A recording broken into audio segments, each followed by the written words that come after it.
Friends and ఫ్యామిలీతో weekends కి farm house కి వెళ్ళి ఎంజాయ్ చేయాలనుకుంటే వెంటనే డోసే యాప్ ని డౌన్లోడ్ చేసుకుని బుక్ చేసుకోండి. సిరీస్ కాదు, సింగిల్ నాటకం చెప్తాం. ఇది ఒక సంస్కృత నాటకమే. సంస్కృత నాటకం తెలుగు పేరు మాత్రం తారుమారు. పూర్వం అట శాండిల్యుడని ఒక బ్రాహ్మణ యువకుడు ఉండేవాడు. కడు నిరుపేద పాపం, భోజనం గడిచేది కాదు వాడికి, మహాభోజనాసక్తి. తన వేరే విద్య పెద్దగా చదువుకోవడానికి బద్ధకం, ఏదో అలా ఉండేవాడు. అయితే ఎక్కడ భోజనం గడవడలు, భుక్తి గడవడలు అతను చేసే పనులతోటి. పెద్ద సంసార తాపత్రయం ఏం లేదు. వాళ్ళ అన్నయ్యలు వదినలు వాళ్ళ తంటాలు వాళ్ళు పడేవాళ్ళు, వీడు ఒకడే. పెళ్ళి గిళ్ళి ఏంలే. సరే ఏం చేశాడు, మనం కొన్న బౌద్ధ భిక్షు అయిపోతే బౌద్ధ భిక్షుని వారు వీరు పిలిచి భోజనం పెడతారు, భోజనం గడిచిపోతుందని బౌద్ధ భిక్షువు అయ్యాడు. కొంతకాలం బౌద్ధ భిక్షువుగా ఉన్నాడు. అప్పుడు ఎప్పుడో ఓసారి అమావాస్యకి పుణ్యానికి ఎవరైనా భోజనాన్ని పిలిచేవాళ్ళు, మిగిలిన రోజున అడుక్కోవాలి. ఏదొస్తే అది తినాలి, 3 ఏళ్ల మించి వెళ్ళకూడదు, 2వ పూట తినకూడదు. ఇవన్నీ ఎవడు పడతాడు, అసలే ఆకలిస్తుంటే. అందుకని మానేశాడు. బౌద్ధ భిక్షువు తర్వాత ఒక సాధువు దగ్గర చేరాడు. సాధువు దగ్గర శిష్యుడిగా ఉన్నాడు. సరే సన్యాసం లాంటిది, సాధు వేషంలో ఉండేవాడు. సరే ఎంతసేపు భిక్ష గురించే మాట్లాడేవాడు. ఆ సాధువు చదువుకోరా నాయన అంటే వినేవాడు కాదు. ఒకనాడు ఏమైంది, సాధువు గారు చాలా చాలా సజ్జనుడు ఆయన. ఆ సాధువు జ్ఞాని, మహాయోగి, సింపుల్గా ఉండేవాడు. ఆయన ఈ మన శాండిల్యుడు ఇద్దరు బయలుదేరారు. ఎక్కడికో వెళ్తుంటే భోజనం చూడాలంటే ముందు భోజనం ఆకలిస్తోందండి అంటే, ఈయన ఎంతసేపు భిక్ష గురించి మాట్లాడుతుంటే విసుగు పుట్టింది ఆయనకి.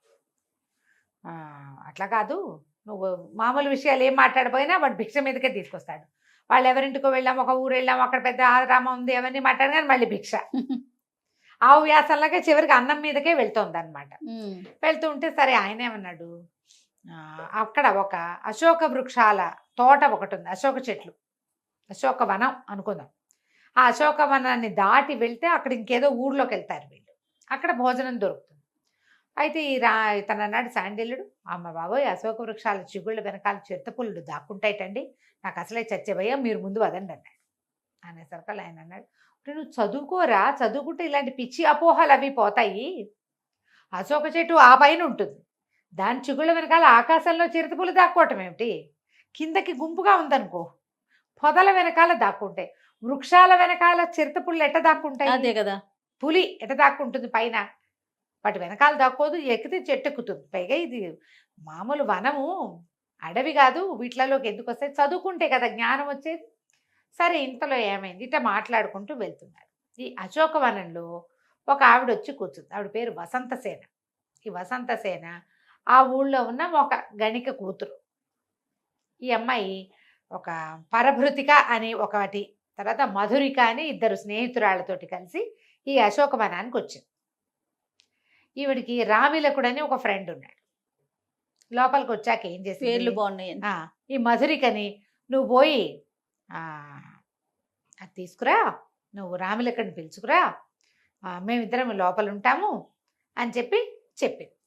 అశోకవనం లోపలికి నడిచి వెళ్తూ ఒక చెట్టు కింద కూర్చుని హాహాహా అని చక్కగా పాట పాడుతుంటే పాట ఇవి ముందు నడుస్తున్నారుగా సాధువు గారు శాండిల్యుడు, వీళ్ళిద్దరికీ వినపడేసరికి ఆ పాట ఎంజాయ్ చేయడం మొదలుపెట్టాడు అతను. ఎంత బాగుంది పాట, ఈ పాట పాడే అమ్మాయి ఎంత బాగుంటుందో ఇవి ఆలోచించుకుంటున్నారు. ఆలోచిస్తుంటే ఏమైంది, ముందుకెళ్ళి గురువుగారు ఈ పాట వినండి ఎంతో బాగుందంటే, ఏముంది ఆ పాటలో, సంసారం వదిలిపెట్టుకున్నాం, మనకి ఇట్లాంటివన్నీ ఉండకూడదన్నాడు. ఈ లోపల ఈ అమ్మాయి పాట సంగీతం అని సంగీతం వినపడుతున్న వైపుకి దారి తీసాడు శాండిల్యుడు. దారి తీస్తే ఆ పిల్ల ఎంత అందంగా ఉందో. ఇద్దరు కబుర్లు చెప్పుకుంటున్నారు అమ్మాయిలు ఇద్దరు, హీరోయిన్ వాళ్ళు చెలికెత్తాను. వీడికి ఏమర్థమైంది, ఈ పిల్ల వేశ్యగారి కుమార్తెని, ధనం ఉన్న వాళ్ళకి ఈమె దగ్గర యాక్సెస్ ఉంటుందని. అయ్యో ఇప్పటిదాకా వాడికి ఆకలిస్తుంది, తిండి మీద ఉందా, సౌందర్యవతిని చూసేసరికల్లా అమ్మాయి మీదకి పోయింది మనం. చూడండి, అయ్యో నా దగ్గర డబ్బులు లేవే, ఉంటే ఈ అమ్మాయి దగ్గరికి వెళ్ళగలిగేవాడిని నేను, ఇట్లా రకరకాల ఊహాపోహాలు చేస్తున్నాడు. ఇంతలో ఏమైంది, ఏవో పువ్వులు కనపడ్డాయి. ఆ పువ్వులు కోద్దామనుకున్నారు అమ్మాయిలు ఇద్దరు. ఈ పిల్ల ఎగిరి కోయబోతోంది. ఇంతలో ఏమైందట, ఈ వసంతసేనకి జీవితకాలం అయిపోయింది. ఒక యమభట్టుడు ఒకడు వచ్చి అక్కడ చెట్టు పక్కన నిలబడి ఉన్నాడు. అయ్యో ఈ పిల్ల ఆయుష్ తీరంగానే తీసుకుపోవటానికి, ఆయుష్ తీరటానికి అమ్మాయి ఏదో ఒకటి చెయ్యాలి క్రియ. పువ్వులు కోయటం కోసం ఒక చెట్టు పక్కన నిలబడి ఎగిరి కోస్తుంటే చెట్టు పక్కగా ఒక చిట్టి పుట్టదు. ఈ యమభట్టుడు ఇమీడియట్గా సర్పంగా మారి ఆ పుట్ట మీదకి కాలేసి ఎగరబోతున్న అమ్మాయిని కాటేశాడు. కాటేయంగానే అమ్మాయి కేకలు పెట్టి పడిపోయింది. పాము కరిచింది, చూశారు. ఇది ఇంకా చచ్చిపోలే, పడిపోయింది కేకలు పెడుతూ. పడిపోయేసరికి ఈ పరభృతికి అయ్యో అయ్యో ఏమైందమ్మా అంది. చూస్తే పాము కాటు కనపడుతోంది. అక్కడి నుంచి ఆ పిల్ల ఏడవటం మొదలుపెట్టి, అయ్యో వీడు కంగారు పడిపోయాడు, అయ్యో అయ్యో పాము గరిచిందండి, అమ్మాయి చచ్చిపోయేలాగా ఉందండి అంటే గురుగారు అన్నాడు, ఏముందిరా కాలం తీరిపోయింది, కర్మలు నశించినాయి అనమాట ఈ జన్మలో, అందుకని పోయిందంటే వీడికి ఒళ్ళు మండిపోయింది. గురుగారు ఎంత దుర్మార్గుడు, పిల్ల చూస్తే ముట్టుకుంటే మాసిపోయేలాగా ఉంది, అంత చక్కగా సంగీతం పాడింది, అది చచ్చిపోతుంటే కర్మంటాడా, అయ్యో అనద్దు. అదే కదా.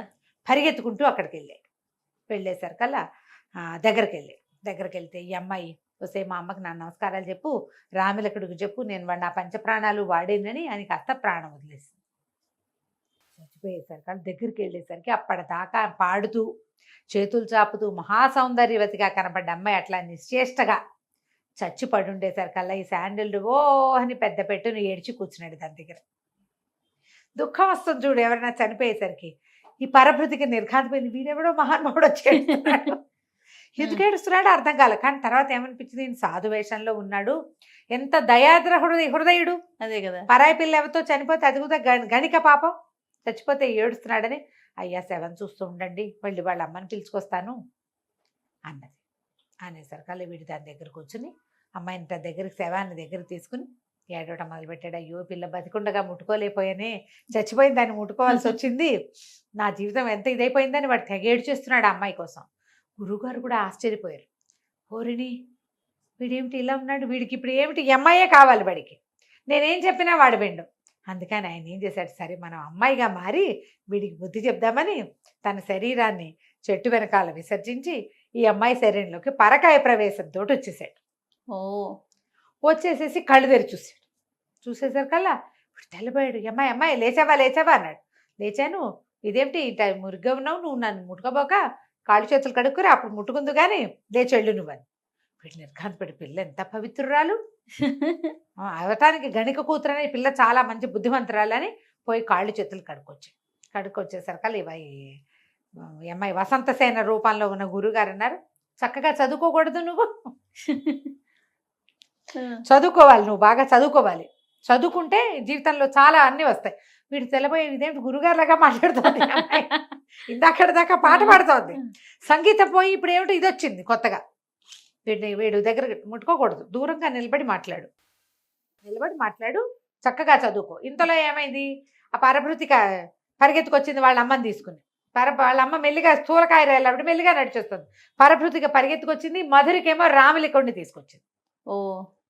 వాడు పరిగెత్తుకుంటూ వచ్చి ప్రేయసేని దగ్గర పడి, ఎవడరా నువ్వు మీద పడతావు పక్కన నుంచి. ఆ రామిలకుడు తెల్లబడి, ఇదేంటి ఏమైంది, నీకు కోపం వచ్చిందా, నేను లేటుగా వచ్చానని నేను వెళ్ళి చెంగు పుచ్చుకోబోయాడు. చిచ్చి చెంగొదులు వెధవ నల్లమోహన్ నువ్వును, ఎవడరా నువ్వు ఆడవాళ్ళని ముట్టుకుంటావో అని కాదు. వీని ఎట్లా గుర్తుపడతాడు, గురువు గారు వసంతసేన వేషంలో ఉన్నాడు కానీ రామిలకుడిని గుర్తుపట్టలేడు, ఆయనకి తెలియదు కదా. రామిలకుడు తెలపి, ఏమైంది ఈ అమ్మాయికి, ఎందుకు ఇట్లా మాట్లాడుతోంది. ఆ పరభృతికి పరిగెత్తుకుంటూ వెళితే వాళ్ళ అమ్మతో పాటు వైద్యుడిని తెచ్చింది. వైద్యుడు వచ్చాడు, అమ్మాయికి పాము గడిచింది అని చెప్పేసి మొత్తం ఆయన తెచ్చాడు, విషానికి విరుగుడికి బోళ్ళని మందులు తెచ్చాడు, మొత్తం అన్ని పచ్చాడు. పరవంగానే వసంతసేనంది, వైద్యం చదువుకున్నావా నువ్వు, ఏం చదివావు చెప్పు, విషాలు ఎన్ని రకాలు, ఏం మంది వేస్తావు దేనికి అనేసరికల్లా వైద్యుడు తెల్లబడి, ఇదేంటి పిల్ల విచిత్రంగా మాట్లాడుతోంది, నాకు తెలుసు అని చెప్పబోయాడు. అక్కడి నుంచి ప్రశ్నలు మొదలుపెట్టింది. గురువుగారికి చదవచ్చు, ఆయన వసంతసేన రూపంలో ఉన్నాడు, విషవైద్యుడు రాగానే వాడి మీద ప్రశ్న సంధిస్తున్నాడు. వాడు అన్నాడు, ఇది మన వల్ల దిగేది కాదు, పిల్లకి పిచ్చెక్కినట్టుంది, ఏమిటో కొత్తగా మాట్లాడుతుంది, ఇంకొన్ని ఎవరినో తెస్తానన్నాడు. ఈవిడేమో రామిలకుడిని తిడుతుంది, రామిలకుడిని తిట్టిపోసేస్తోంది. వీడికేమో ఈ శాండిల్యుడు పక్కన నుంచున్నాడు. వీడికి అమ్మాయి ఇంతకుముందు రా మన ఇద్దరం మాట్లాడుకుందామని పిలిచింది కదా, చదువుకో ఇదికో అంటోంది. ఇప్పుడు సడన్ గా రామిలకుడు వచ్చేసరికి సీన్ అంతా మారిపోయింది. ఏం చేయాలో తెలియదు. ఇంతలో ఏమైంది, ఒక పొరపాటు జరిగింది ఇక్కడ. యమభట్టుడు వసంతసేనని చంపి ఆ జీవుణ్ణి తీసుకుపోయాడు. పైకి వెళ్ళేసరికల్లా యమధర్మరాజు వాడిని పడతిట్టాడు. ఈ వసంతసేన కాదు, ఆ వసంతసేన ఇంకోటి, నువ్వు ముందు ఈ వసంత సేనని ఈ బాడీలో ప్రవేశపెట్టి ఆ వసంత సేనని తీసుకురా, ఇంకో ఘడీ కాలమే ఉందన్నాడు.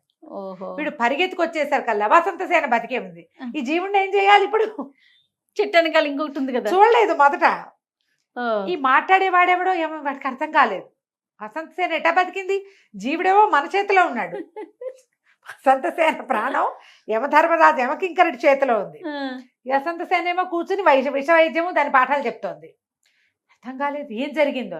మళ్ళీ పరిగెత్తుకుంటూ పైకి వెళ్ళాడు. ఆయన అన్నాడు, అట్లా కాదురా, ఒక సిద్ధుడు ఒక ఆయన, సాధువు ఒక ఆయన తన శరీరంలోకి మార్చాడు. ఇవో పని చేయి, దీన్ని అందులోకి మార్చు, అక్కడ వదిలిపెట్టి రావాలి. నువ్వు బాడీలోకి ప్రవేశపెడితే గానీ కుదరదు. అక్కడి నుంచి ఆయన ఏం చేశాడు, ఈ వసంత సేనని తీసుకెళ్ళి ఆ యమభట్టుడు ఆ గురువుగారి శరీరంలో ప్రవేశపెట్టాడు. బాగుంది. ఆయన లేచి కూర్చున్నాడు. ఈ లోపల ఏమో వసంత సేన వాళ్ళ అమ్మ ఏడ్చుకుంటూ వచ్చింది. నా కూతురు అంటే, అమ్మ ఇక్కడికి రావే, నేను ఇక్కడ ఉన్నానని పిలుస్తుంది. ఇక్కడ చూస్తే ముసలి వేషం, జీపు గడ్డం, జుట్టంతా పండిపోయి, కాషాయ వస్త్రాలు, నేనే వసంత సేనని అని ఇట్లా అంటుంది. పాట సవరించుకుంటోంది అనమాట. ముసలాయనేమో అమ్మాయిలాగా యాక్ట్ చేస్తున్నాడు. అమ్మాయి ఏమో గడ్డని ఊరుకుంటుంటుంది, నిమిషానికి ఒకసారి లేని గడ్డ అని. అంత గందరగోళం మెంట్లెక్కిపోతుంది. వాళ్ళకి ఏం చేయాలో తెలియటం లేదు. ఆ తండ్రి వచ్చాడు, ఈ తల్లి వచ్చింది. అక్కడి నుంచి రాములకండు కూడా పిలుస్తున్నాడు. ఇద్దరు ఒకళ్ళని చూసుకుంటున్నారు. ఏం చెయ్యాలో తెలియలేదు. ఇప్పుడు ఎలా ఇది ఎందులో కాదు ఇందులోకి వస్తుంది? వీడికి ఒక్క నిమిషం తర్వాత ఏమర్థమైందంటే, వసంత సేన డిట్టో గురువుగారి లాగా యాక్ట్ చేస్తోందని, గురువుగారేమో వసంత సేన లాగా ప్రవర్తిస్తున్నాడని. మాట అది అంత గొంత అలాగే ఉంది, మొగ్గొంతే. అక్కడి నుంచి వీడు అర్థం కాలేదు, అటు ఇటు చూడడం మొదలుపెట్టారు వీళ్ళు. ఈ లోపల ఇంకో వైద్యుడు వచ్చాడు. వైద్యుడు వచ్చి ఆయనకి తెలిసింది, పిల్ల మీద ఏదో ప్రయోగం జరిగింది, ఎవరో గురువుగారు ప్రవేశించాడు అని చెప్పాడు. ప్రయోగంగా జరిగింది గురువుగారు. ఈ లోపల మళ్ళీ యమకింకరుడు ఆ అసలు వసంత సేనని తీసుకెళ్లి ప్రవేశపెట్టి మళ్ళీ కిందకు వచ్చాడు చూడ్డానికి. ఆయనకే చెప్పాడు, బాబు క్షమించండి, ఇది ఏదైనా మీరు మార్చకపోతే ఇదంతా సెట్ అవ్వదండి. మన ఈ లోపల నన్ను పైకి రానివ్వరు, నరక ద్వారం ప్రవేశము ద్వారం మూసేశారు, నాకు సరిగ్గా బాడీలోకి ప్రవేశపెట్టాలి. వాడు ఎందుకు పరిగెత్తుకొచ్చాడు? వసంత సేన శరీరాన్ని కాల్చేస్తారేమో అని పరిగెత్తుకొచ్చాడు. కాల్చకుండా ఇంకొక ఆయన ఎక్కిపోయాడు అందులోకి. మొత్తానికి ఏం చేశారు, ఆయన బతిమలాడితే గురువుగారు వసంత సేన శరీరంలోకి వసంత సేనని పంపించి తన శరీరంలోకి తను వచ్చాడు. వసంత సేన రాములకుడు వాళ్ళిద్దరు పరభృతికని మధురికని వాళ్ళ అమ్మని వెంబడి పెట్టుకుని వాళ్ళ ఇంటికి వెళ్ళారు. శాండిల్యుడేమో భోజనం పెట్టిస్తారండి ఇవాళకైనా, ఈ రోజంతా ఈ కథతోటే ముగిసిపోయిందని గురువుగారితో కలిసి బయలుదేరిపోయాడు. ఒక్క గంటలో ఎంత కథ తారుమారైపోయింది. నాటకం ఎంత బాగుంటుందో. ఈ పడిపోయిన వసంత సేన టైం అని లేచి కూర్చోటం, గురువు గారి లాగా యాక్ట్ చేయటం, వచ్చిన వాడిని జనాయించేయటం, కామెడీగా ఉంటుంది, ఎక్సలెంట్ గా ఉంటుంది. నాటకం సంస్కృతం పేరైతే నాకు గుర్తు రావట్లేదు, దాని పేరు పట్టుకుని మళ్ళీ పెడదాం. కామెంట్స్ జనాలు అడుగుతారు కదా సంస్కృత నాటకం ఏంటండి అని, చూద్దాం. పల్లవ మహేంద్ర వర్మ నాటకం అని గుర్తుంది పేరు, తెలుగు పేరు. దీని సంస్కృత నాటకం కూడా నాకు తెలుసు, ఆ పేరు జ్ఞాపకం రావట్లేదు. కథ కంచికి మనం ఇంటికి. నమస్తే రమ్మగారు. నమస్తే.